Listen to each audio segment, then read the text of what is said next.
Hi guys, my name is Cherita. I'm the most positive person you'll ever meet. I guarantee it. And it's bubbly, bubbly, bubbly, bubbly.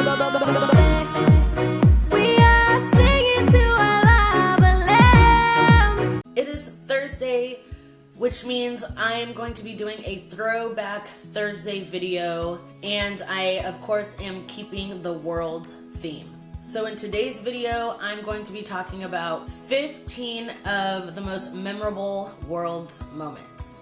These are just my opinions. I know there's a lot of things that has happened in the cheerleading industry, but these are like 15 iconic things that I came up with, and I had a little bit of help from some of my Twitter followers. Also, do not forget I am hosting a giveaway on my channel. I will link the video in the cards and in the description box so you guys can go watch that video and learn how you can win a cheerleading subscription box. Before I get started, make sure you guys click the subscribe button for new content every single week.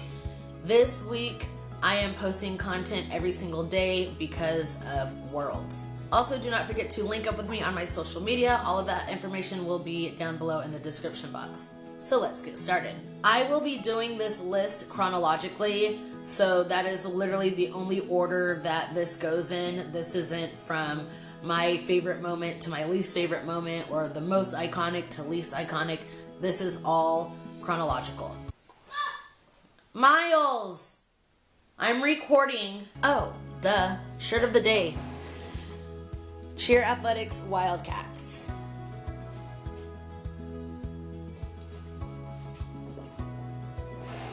I want to say I got this shirt back in probably about 2013, 2014-ish. If you know what year this shirt came out, let me know in the comments below. Number 1, 2008, Santuan does his infamous tumbling to splits. This was when he was on Top Gun.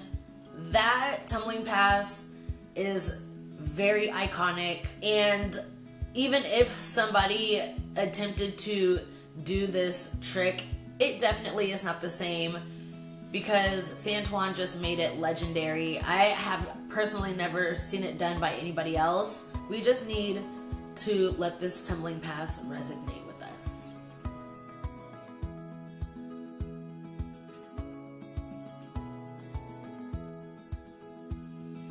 Number 2, 2009. Cheer Athletics Wildcats, they have a new ending in their Worlds routine, and it literally caught everybody off guard. The spotters didn't know what to do. It was so funny to watch. It's kind of like one of those things where you're like, oh my gosh, what happened? Oh, okay. Definitely something that I don't think can ever be repeated as such a legendary thing to do at the end of a routine.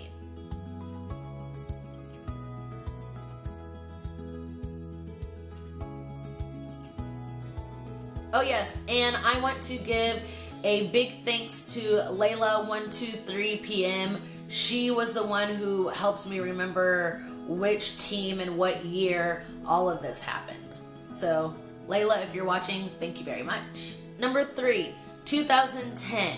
This was the very last year that Worlds allowed junior-aged athletes to compete at Worlds.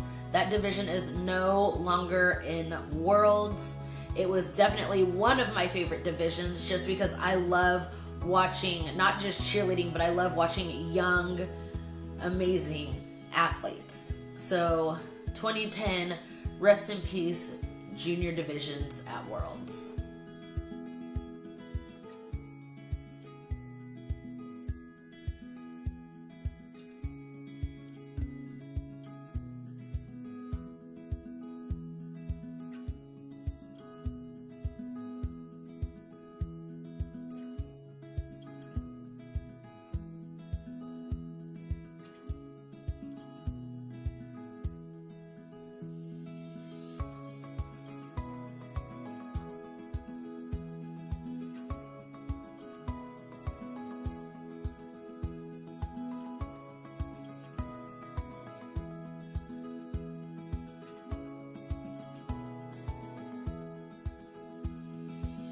Number 4, 2011 Maryland Marlins Tsunami. this team went through hell and back in 2011. They had to compete 4 separate times due to injuries, and the thing that everybody kind of remembers from 2012 was when when the lights went out during their performance. And not only did they compete all 4 times, but they hit all 4 times.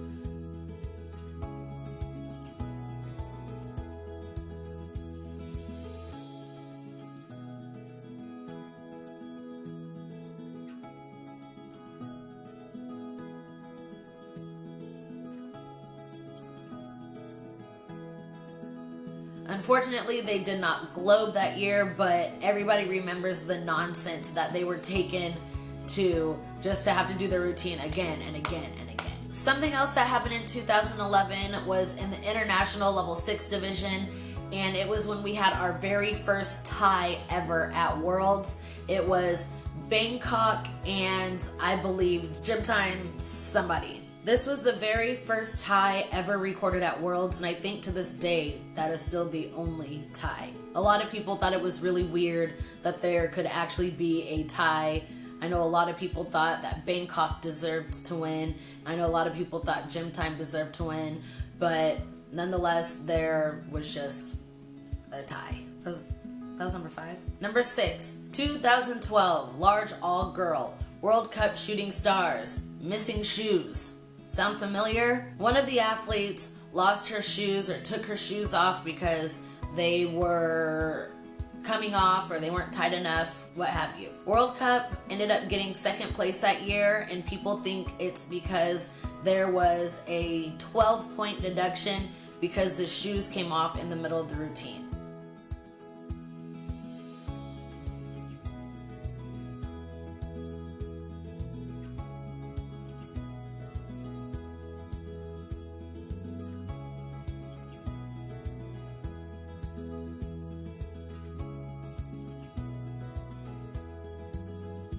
I don't know if this has ever been debunked. I don't know if that's the reason why they ended up getting 2nd place, but people speculate that they got that 12-point deduction, otherwise they would have taken that division. 2012 was also the last year that consecutive double twists were allowed.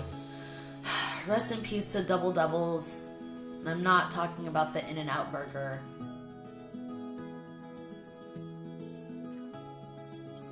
Number 8, also in 2012, the Milk House lockout. You guys, I was there when all of this went down. So Friday was semifinals for large all-girl. I walked in maybe like 10 minutes before, got a good seat, watched all of large girl semifinals. Well, as you guys know, prelims is also on Friday for some divisions. So come Saturday, when it was large senior finals, I showed up even earlier, like half an hour early, and I walked up very confidently to the front, and I went to go in, and there was a guy standing at the door, and he was like, "Oh no, you can't go in, you need to go wait in line." You mean that line full of thousands of people trying to get in? And he was like, "Yep." I'm like, wow, you guys are already at capacity. You guys are already at capacity because everybody from prelims who didn't make it to semifinals was there to watch finals for large senior. So me and a group of my friends were kind of like upset, but we understood, and we're standing in line, but we're actually next to a side door. And I look inside and I see there's a lady, and she's like on the phone, and she kind of had her hand on the door like she was talking to somebody waiting for them to come so she could let them in. I'm keeping my eyes on this lady, and she opened up the door, and she wasn't holding it open, but she opened it up, and so I ran and I grabbed the door. I held it open and I called like my friends. I was like, let's go, let's go, let's go. And we kind of like bombarded. Well, I don't want to use the word bombarded because there was nobody standing there. But we kind of just sprinted in. And once we were in, we're like, we're not leaving. We're not giving up our seats, like nothing. So 2012, I actually was there for the Milk House lockout. and there were a lot of upset people because it wasn't that full the day before. But that was because there were a lot of athletes competing in prelims. And to wrap up 2012, this was the year where Senior Elite beat F5, and there are people still to this day who will tell you that F5 was robbed. I was there, as I said, from the Milkhouse lockout. I was there, and I just remember day one, F5 being in first place by like over 30 points, and day two, they both did almost the same exact routine. I want to say Senior Elite maybe added in a couple baskets or something, and F5 had one touchdown, and then Senior Elite ended up winning, and people didn't understand how somebody can go from 30 points ahead to getting second place. So that was that whole drama, and to this day, like I said, people will still argue that F5 was robbed. Number 10, 2013 California All-Stars Black Ops wins. Why is this so memorable? Well, a lot of the athletes, I'm going to give a round number of like 85% of the athletes that were on California All-Stars Black Ops, they were on a different team the year before, and that team didn't even make it to semifinals. So I know there was a lot of controversy with the gym and the gym owner and these level 5 athletes, and so a bunch of them kind of got together and they would caravan about an hour and some change away to Livermore to where they created Black Ops, and basically the team from 2012 won in 2013 as the same team but at a different gym. Something else in 2013, small senior all-girl Lady Lightning, day 2, they hit perfect. The coach was so excited, he runs out onto the floor, which killed their chances of winning when they should have won.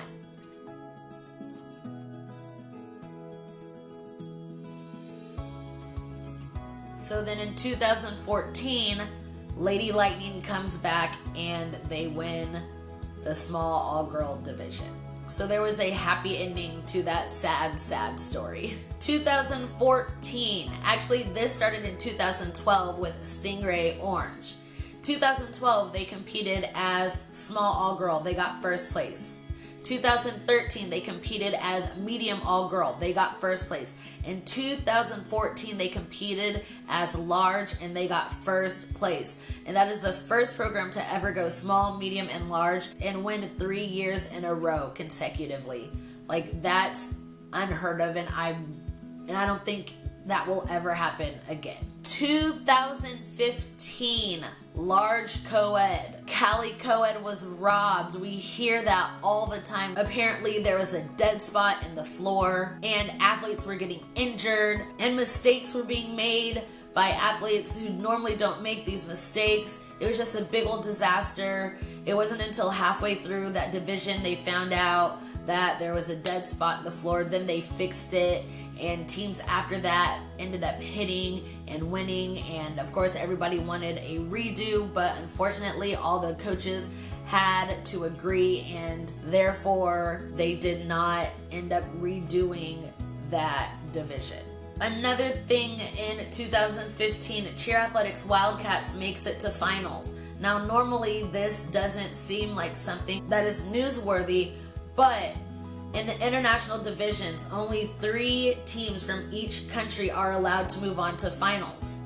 Well, in 2015, Wildcats ended up in 4th place in the country. So that year, they allowed 4 teams from the United States to move on to finals. And Cheer Athletics ended up getting 2nd place at Worlds that year. This is part of that as well. Last year, the same thing happened with small senior all-girl, with Lady Bullets.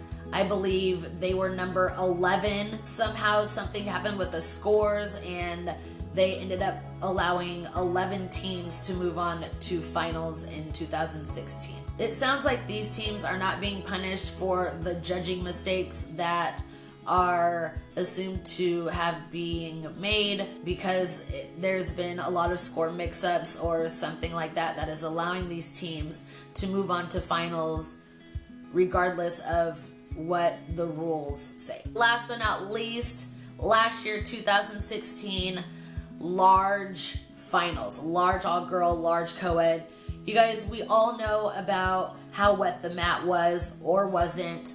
We all know that teams were stacked and were missing out on their warm-up time because they warmed up and they were waiting 30 minutes to go on stage, and so they wanted to warm up again.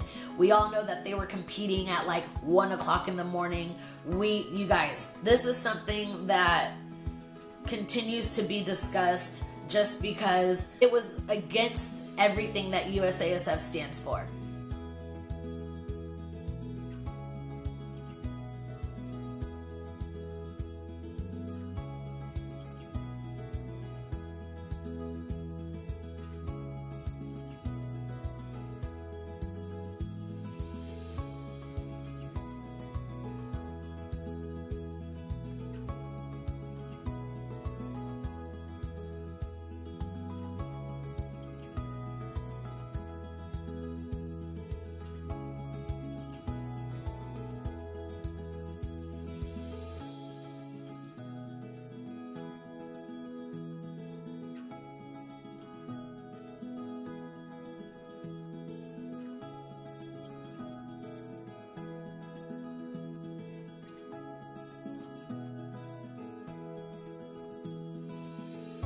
The same thing from 2015, all of the coaches had to agree to redo those routines, but everybody competed on the same wet mat, and so not all the coaches agreed that they wanted to redo the routines the next day. There you guys have it, 15 of the most memorable Worlds moments. If you guys have other Worlds moments, or if you guys like this video, let me know in the comments below. Let me know what other kind of list video I should do. Give this video a thumbs up if you liked it. Also, somebody please send me a shirt. Don't forget to click the bell icon for notifications from whenever I post. And also, do not forget about my giveaway. Thank you guys so much for watching. Have a positive and love-filled day. Bye!